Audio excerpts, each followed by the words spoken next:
अभी हम लोग बात करने के लिए आए हुए हैं जो नई शिक्षा नीति है उसके तहत जो नए जो बदलाव हो रहे हैं उस पर हम लोग बात करने के लिए अभी फ़िलहाल हरहरवा महादेव पे आए हुए हैं हम लोग गया जिले में।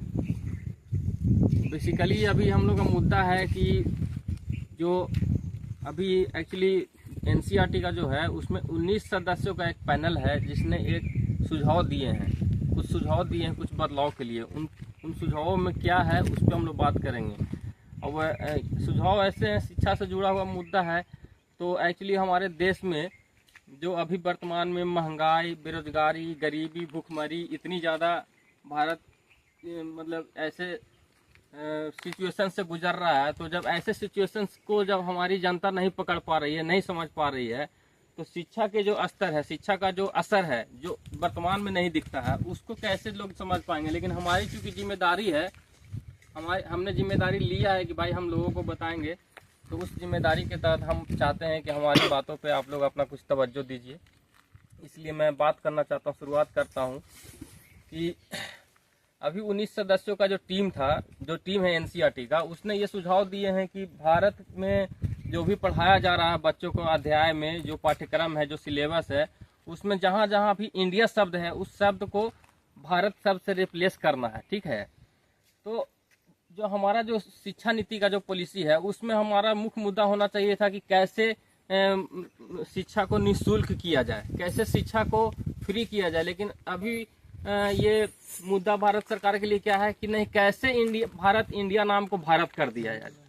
समझ रहे हैं, ये गली मोहल्लों का जो गैर जरूरी जो मुद्दा है, भारत जो अभी हमारा विपक्षी जो संगठन है उसने अपने संगठन का नाम रख लिया इंडिया। तो हमारा जो राष्ट्रवादी पार्टी का जो अभी शासन है, भारतीय जनता पार्टी का जो शासन है भारत में, उसने इस पे लोड ले लिया। अगर उसको करना था तो इन सब चीज़ों को पहले क्यों नहीं कर रहा था? पहले आप make in India, make for India क्यों कर रहे थे? ठीक है, तो आप एक मतलब किसी विपक्षी गठबंधन ने अगर आप अपना नाम इंडिया रख लिया तो आप उससे इतना ज़्यादा चिढ़ गए कि आप हर जगह पे मतलब भारत कर रहे हैं। तो ऐसे तो ये होगा कि आज आपकी सत्ता है, कल किसी और की सत्ता होगी, तो हमारा जो देश का जो युवा का जो भविष्य है, जो आने वाली पीढ़ी का जो भविष्य है, उसके साथ आप खेलेंगे क्या? ये आप प्रयोगशाला बना रहे हैं।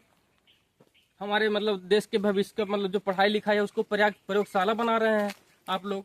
कि मतलब जो गली नुक्कड़ का जो विषय है, जो कि इंडिया भारत, उसको आप सिलेबस में घुसा रहे हैं। आपने ये नहीं सोचा कि कैसे निःशुल्क शिक्षा की व्यवस्था की जाए, कैसे भारत में उच्चतम क्वालिटी की शिक्षा की व्यवस्था की जाए।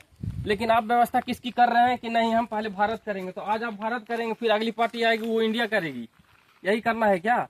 तो इस मुद्दे पे सोचिए कि हमारे देश में लोगों की स्थिति, जब इंडिया में जर्मनी और इसका उदाहरण देना चाहता हूँ, इटली का उदाहरण देना चाहता हूँ कि जब जर्मनी और इटली में मुसोलिनी और हिटलर जैसे शासक हुआ करते थे, तो वहाँ की जनता 30-30 सालों तक, 20-20 सालों तक नहीं जाग पाई थी। जब पूरा देश बर्बाद हो गया तब उस जनता को होश आया, और जब वही जनता जो है ना मुसोलिनी और हिटलर को उल्टा टांग करके गोली मारता था। ठीक है, तो मैं आज ही आगाह करना चाहता हूँ भारतीय लोगों को कि देश में कौन से जरूरी मुद्दे हैं उसको आप पकड़िए। जब आप महंगाई, बेरोजगारी, भूखमरी इस चीज को नहीं पकड़ पा रहे हैं, तो शिक्षा का जो असर जो 20 साल बाद दिखेगा उस असर को आप अभी कैसे पकड़ पाएंगे? इसलिए ये हमारी जिम्मेदारी, मेरी जिम्मेदारी बनती है कि मैं आप लोगों तक इन बातों को पहुंचा सकूं। तमाम लोग इन बातों को बोल रहे हैं, लेकिन मैं अपने स्तर से भी चाहता हूं कि मैं लोगों तक, अपने समाज के लोगों तक, सभी देशवासियों तक अपने बातों को पहुंचाऊं। अभी जो क्या बोलते हैं, इसरो का जो अपना चंद्रयान 3 जो लॉन्च हुआ, तो जो उसका क्या बोलते हैं, इसरो का जो संगठन है उन्होंने टोटल क्रेडिट जो है मोदी जी को देने के लिए शुरू किया। कोविड-19 के जो सर्टिफिकेट है उस पर मोदी जी रहेंगे, सब जगह मोदी जी का फोटो रहेगा। तो इस देश में क्या हो रहा है भाई?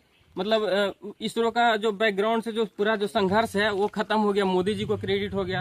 अब मतलब कुछ लोग जो है, उनके भक्त लोग जो है कि बोलते हैं कि इस देश की आज़ादी 2014 में ही हुई थी, उससे पहले देश आज़ाद ही नहीं हुआ था।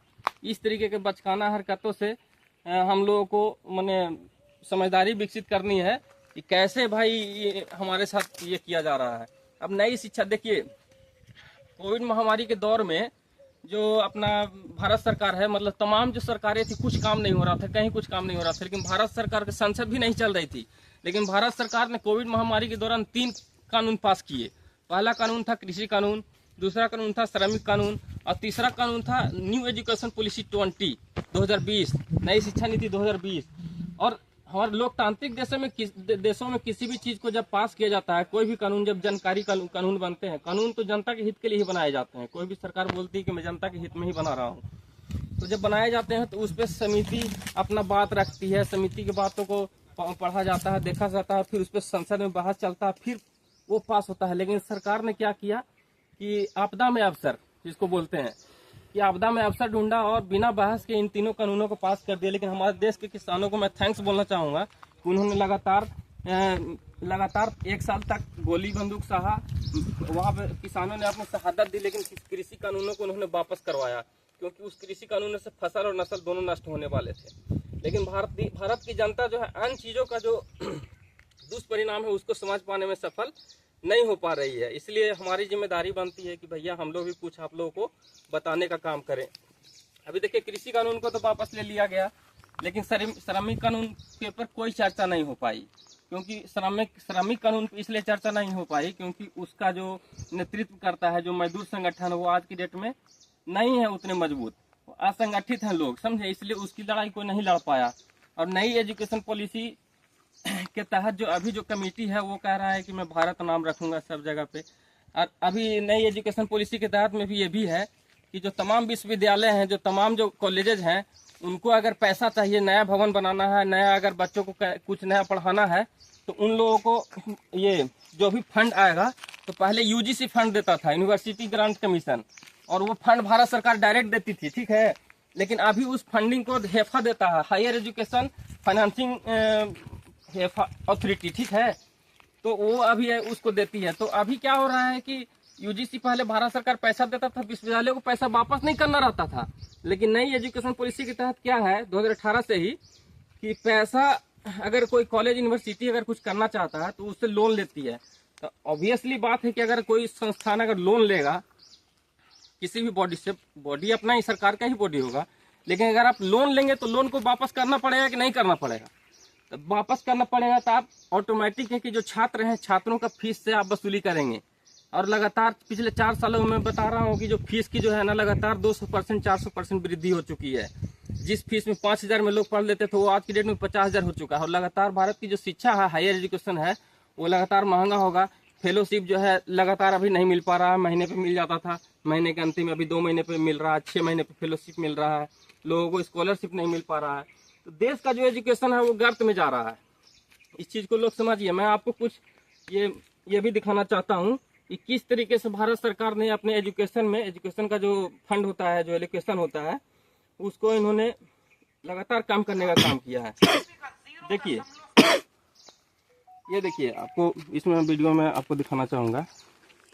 सन 2013-14 में 4.77 था सेंट्रल बजट और जीडीपी का 0.71, तो 14-15 में घट के 4.61 हो गया, 15-16 में घट के 3.89 हो गया, 16-17 में घट के 3.66 हो गया, 2017-18 में 3.17 हो गया। नहीं आ रहा है क्या वीडियोज में? अच्छा, चलिए ठीक है, कोई आ गया।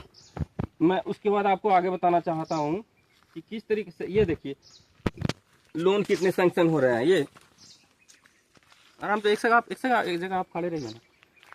देखिए 2017-18 में जो है ना 8 लोन सैंक्शन हुए। लोन का अमाउंट था 1804 करोड़। 2018-19 में लोन सैंक्शन हुए 48, वो था 15,572 करोड़। तो इससे आप समझ सकते हैं कि क्यों फीस की बढ़ोतरी हो रही है। तो भारत सरकार निःशुल्क और क्वालिटी वाला शिक्षा नहीं देना चाहती है। अभी आपको ये भी पता होगा कि भारत की सरकार ने ही डार्विन के सिद्धांत को भी अपने उससे खत्म कर दिया है, सिलेबस से खत्म कर दिया है। कि डार्विन का जो विकास का जो थ्योरी है, जिसको हम लोग बचपन से पढ़ते आए हैं, और इसी थ्योरी और यही सब पढ़ करके हम लोग गूगल में नौकरी करते हैं और तमाम जगह हम लोग भारतीय लोग क्रांति कर रहे हैं।